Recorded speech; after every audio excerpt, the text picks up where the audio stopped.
I don't want you, or I wouldn't suggest that you put time and focus and energy into anything that is low on your value list. We don't have one yet. This is just me guiding you in.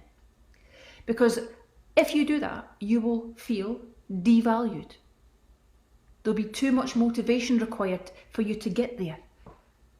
It will be too hard work to get you there, because it'll only be a little bit of willpower, and actually it's not high on your value list, so really what's the chances of you sticking to it? Little to nil, little to nothing. I only want you to prioritise things that are at the top or high on your value list, because when you do that, you feel valued. Leo, here's an example. Leo was saying to me, he likes golf. He's got massive potential in golf, massive potential in tennis, and he loves football. Between me and you, he's not going anywhere in football unless he really, really changes his thinking and brings it for football. And that's possible, and I've explained that to him. But he wants to hear it from me. He'll say, so am I not going to make it as a footballer, Mum? And I'll say, you could. If you want it bad enough, then it's totally possible that you will. But right now, you're not wanting to go to all the camps you can. You're not wanting to go to the training when it's hot. You're not wanting to show up when you're tired. So for me, there's thousands of wee laddies competing for these places, and they are living, sleeping, eating and breathing football. The ball is at their feet as soon as they wake up. It's at their feet before they go to bed. That's how they live. They're obsessed with it. Massive potential in golf and tennis. I say, so if you don't think secretly in your mind, maybe you don't want to admit it to me or yourself or both, if you don't want to be a footballer, then that's okay. Play recreational football. Kick about in the street. Enjoy it. Have a laugh when you go. If you get a game, great, and if you don't beat yourself up about it. But tennis and golf, on the other hand, if you really enjoy it and you feel it in here and you're passionate about it and you become obsessed about it, they are the things to focus on. Go for it. Because what you enjoy will last. What you don't enjoy, and I'm driving you there and you're like, oh, can't be bothered, can't be this, that won't last. And so don't focus your time and attention on things that are not on your value or high on your value list. Do you understand that? So that's the first thing. That could actually create a low vibe experience. When you feel like you need to do something, you're showing it. Maybe it's your job. Maybe, it's you don't value your job, but it pays the bills, so you're dragging yourself in, you're going on the sick at the drop of a hat. You'd rather not go in than you would be in. When you're there, you don't feel inspired, motivated, creative. You're just there. We need to make a plan for you, but that'll come later, right? Okay, so that could lead to being low vibe. What about Feel Look Be? You're on Feel Look Be. I'm sure there's a mixed bag of people. You're on Feel Look Be because you know that it works. You would not invest this money if you did not know that it worked. You've seen it. You've seen people on it. You know that I'm good at what I do. But if being healthy and living a long life and being in good shape and having a really good mindset that's abundant, that's opportunistic, that allows you to see visions and manifestations for your future in your life, if that's not high on your list of priorities or values, you're going to feel like Feel Look Be is a real struggle. You maybe like to be stuck. You maybe like to be overweight because it's really, really easy to be overweight. You maybe like to be in a shitty job because you could moan all day long and you're justified. You've got a reason to moan all day long. No judgments here, by the way. This is just real life, okay? Maybe you like to be in relationships that you're always with a bad guy and there's always fights and arguments and chaos because, that's where you feel comfiest at. And actually, you don't value yourself enough to want better for yourself. Maybe that's you. It could be something completely different, but I hope you're getting the gist of what I'm saying. So,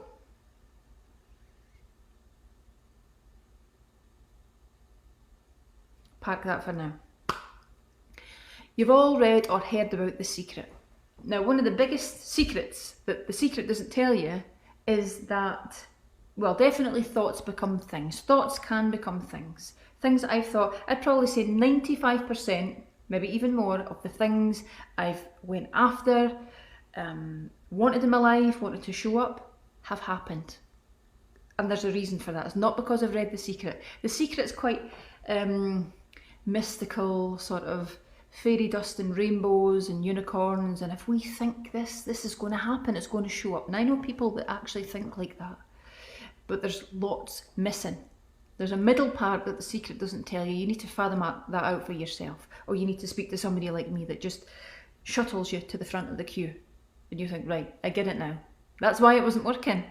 I've read it 5 times. These things aren't showing up. I've watched The Secret. I've read the book 5 times. It's still not showing up. It's because there's something missing. Park that for now. So there is no doubt that what you think about, you can bring about. Most definitely. You want to be a size 10. You want to carve up your body in shapes and sculpt your body. Yeah, no problem. We could do that. You want to get a new job, get a new relationship, get longer term health, sustainable lifestyle choices that lead you to longer term health. We could do that. That's why you're here. So, whilst we know what you think about, you can bring about, and we definitely know that when you concentrate your attentions, you definitely increase the probability of your sensory perception filtering your environment so as you can bring what it is you want. I'm going to say that again, and I'll say it in different ways.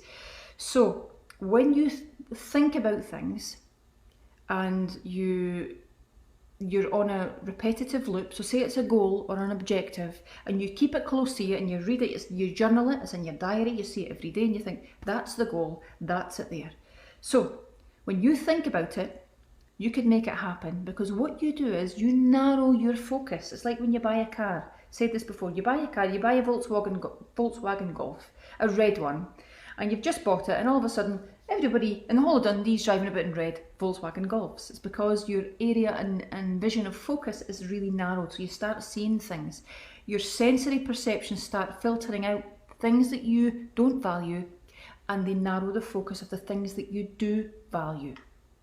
So whilst you could bring about what you think about, and we know that what you think about, you can narrow your focus.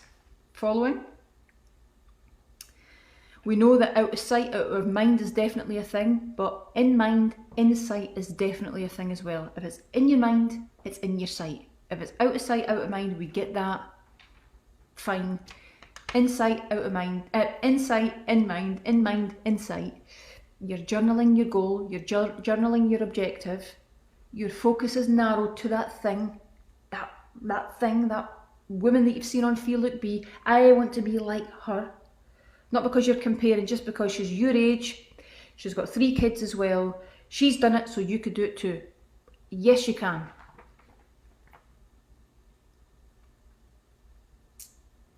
So, when you get these 3 things together, it's called synchronicity. Your thoughts stack up to, in fact, your journaling stacks up to thoughts stack up to your journaling. Your journaling then creates a vision of focus that blurs out what's not important, keeps everything in that is important, and things start stacking up. And it's happened to me so many times I can't even tell you. It works like magic. It really does. You start prioritising your actions after that. So you know what you want, everything's becoming clear, then you start taking massive action to get towards that thing, whether it's that car, that house, that person, that job, that space, that peace, that travelling the world, whatever it is. It might just be staying still, calm, peace. Maybe you've had a chaotic life. You don't want anything else but inner peace. Hats off to you, that's amazing.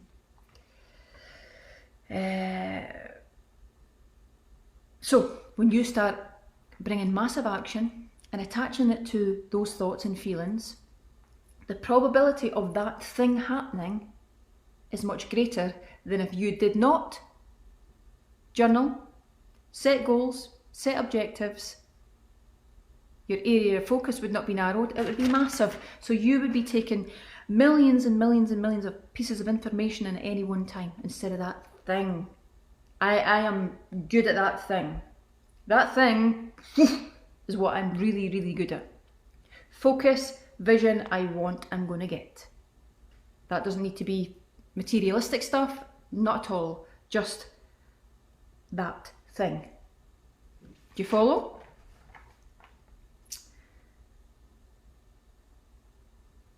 So they are called synchronistic opportunities. When things start stacking up, there's a synchronicity. You're in sync. Esther Hicks would say you're getting close to the vortex or the vortex. You're in that vortex where all the good stuff happens. When you slip out of the vortex, that's when you're low vibe. That's when there's a discord between you and the vortex. And that vortex tries to pull you in. It's where all the positive things are happening. Life is good in the vortex. You fall out because you fell out with your man. You've lost your job. Things have gone shitty and you've gone low vibe. You've gone under the radar. You've gone out of Shelley Booth's vision and you're eating crap. You feel like crap. You're drinking too much. You're back on the fags. Everything just has gone quite literally tits up for you. And that's it. That's the discord. That is the distance between you, the resistance between you and the vortex. Exactly the same here. You become desynchronized. So your vision, totally blurred, chaotic. Journaling stops. Goal setting, objective setting stops. And everything is on its arse. It could change at any point. Okay. When you take action, you need strong daily rituals, which is what Feel Like Be is. It's a very, very strong, very powerful daily ritual. I'm here for you, live. You have things to do in your own time when I can't see you. Like you're going to watch this live when it suits you. If you're live right now, which you are, great. And if you're not, you're watching it back. Some people don't watch these lives back. Do you know that? How bonkers is that? That is crazy. That is what you're paying for. Okay.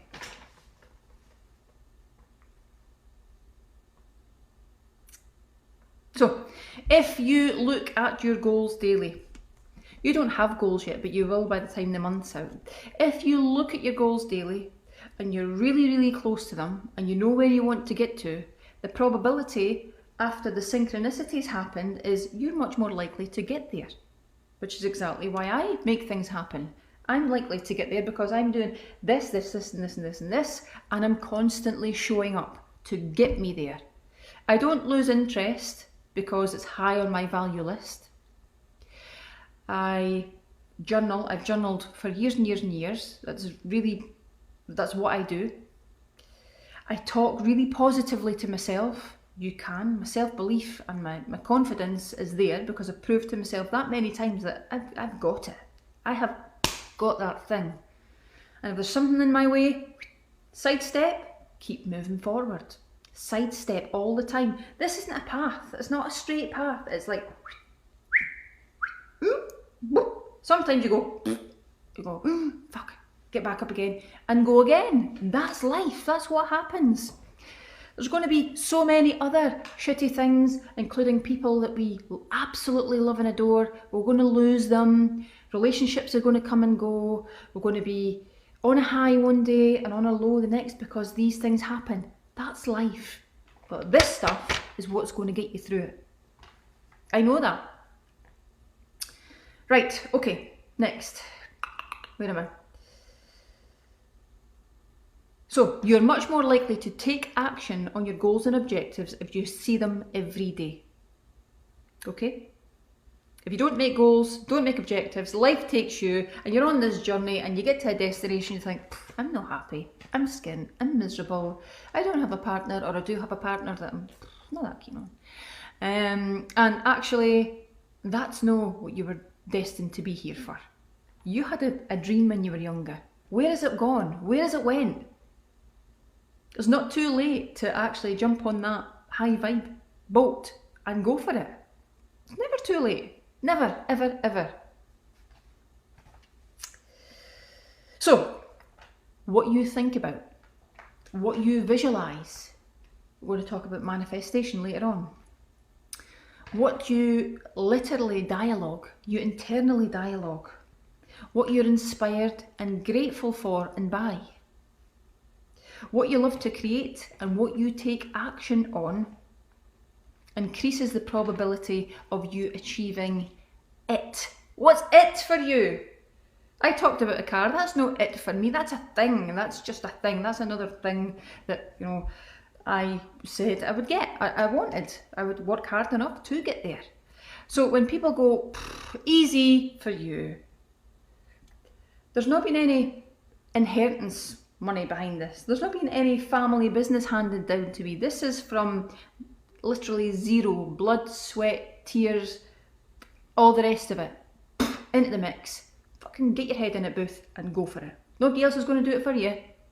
There's no any partner dishing out handouts here, there. No, get your head down and you go for it. And it's absolutely possible for every single one of you to get it, whatever it means for you. I don't care if it's a car, I don't care what it is. I honestly don't. But it's important to you and it's high on your value list. That list you don't have yet, but you will. What happens when people set objectives and goals that peter out, that filter out, like New Year resolutions? People make resolutions that peter out, based on values that are on the low end of the scale. Values that are not high. Things that you value in your life most is reflective of how your life is. Think about it that way. What you value most, you do. And what you do reflects on what presents in front of you, how you live your life. What are you seeing now? Do you spend all day long at work? You're in work at stupid o'clock, 7:30 till 7 o'clock at night, 8 o'clock at night. You value your work, don't you? Definitely. Do you value your mental health? Do you value your health? Do you value your feel like be time? Do you value your family time? Do you value balance? I'm going to put loads of things at you to make you really think this month. Okay. Here's what's going to happen. When you start thinking about all these things, you're going to feel feelings of self-worth.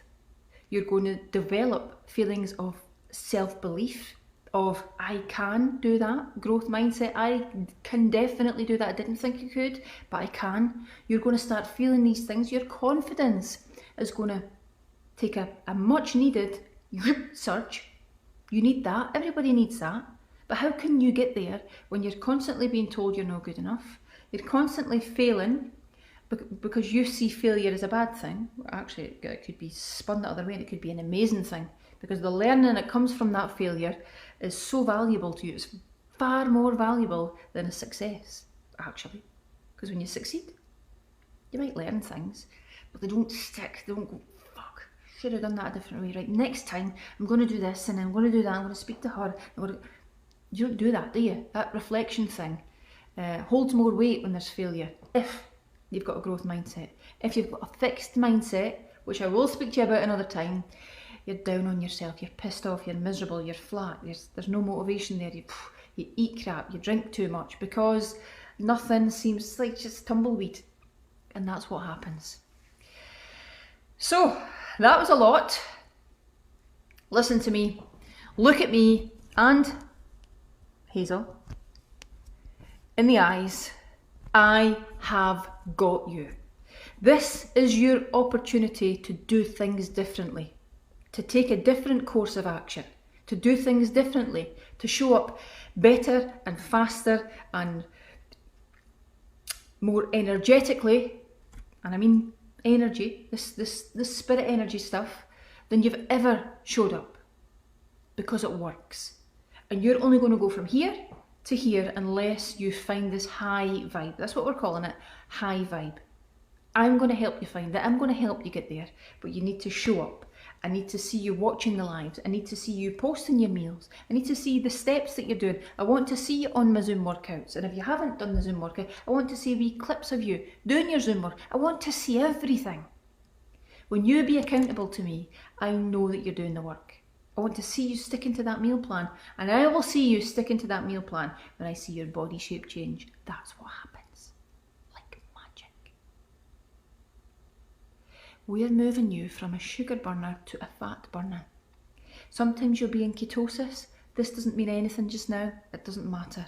Sometimes you'll be in it, sometimes you won't. Our meal plan is higher in carbohydrates than other keto, for example, meal plans.